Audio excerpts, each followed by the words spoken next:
2026 তোমাদের যে 12টার থেকে আমার ক্লাসটা আছে, ওই ক্লাসে আমি তোমাদের অলংকার পরিক্রমা বইটি থেকে অলংকারের শ্রেণীবিভাগ এবং অলংকার কাকে বলে সেই জিনিসগুলো বিষয়ে পাঠদান করব। তোমরা প্রত্যেকে কালকে ক্লাসে উপস্থিত থাকবে, কেননা অলংকার বিষয়টি বুঝতে হলে আমাদের প্রথম যে অলংকারের উৎপত্তি এবং অলংকার বলতে এক কথায় কী বোঝায় সেই বিষয়টি জানার জন্য প্রত্যেককে ক্লাসে উপস্থিত থাকা প্রয়োজন। অলংকার সাধারণত সংস্কৃত সাহিত্যে প্রথমের উদ্ভব। মানুষের সৌন্দর্য বৃদ্ধির জন্য যেমন প্রতিটি মানুষ কোনো না কোনো অলংকার পরিধান করে এবং নিজের সৌন্দর্য বৃদ্ধি করতে সহায়ক হন, তেমনি আমরা দেখেছি কাব্যে এবং সাহিত্যে এই অলংকারের একটা গুরুত্বপূর্ণ ভূমিকা রয়েছে।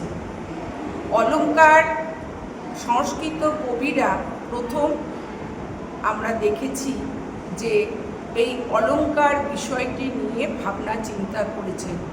সে ভরতমুনির নাট্যশাস্ত্রই হোক বা পরবর্তীকালে কালিদাস এবং ভারবি এদের কাব্যে বা শূদ্রকের কাব্যে নাটকে আমরা এই অলংকারের প্রয়োগ লক্ষ্য করি।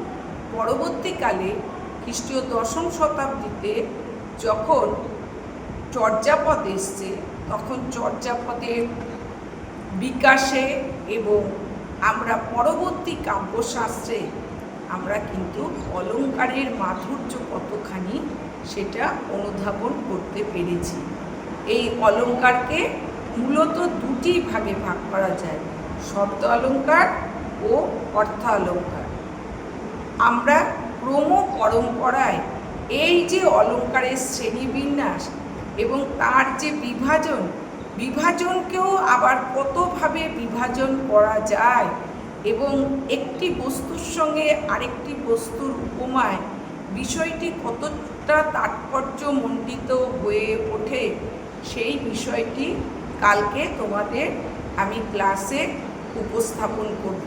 তোমরা প্রত্যেকে এসো এবং দেখবে এই অলংকার সম্বন্ধে ধারণা তোমাদের এত স্পষ্টভাবে অভিহিত করতে পারবো এবং আশা করি বিষয়টি যদি তোমরা সঠিকভাবে অনুধাবন করতে পারো, তাহলে পরবর্তীকালে কাব্য রচনা বা কবিতা লেখায় তোমাদের পারদর্শিতাও যথেষ্টভাবে সাহিত্যে প্রতিফলিত হবে, তোমরাও উপকৃত হবে।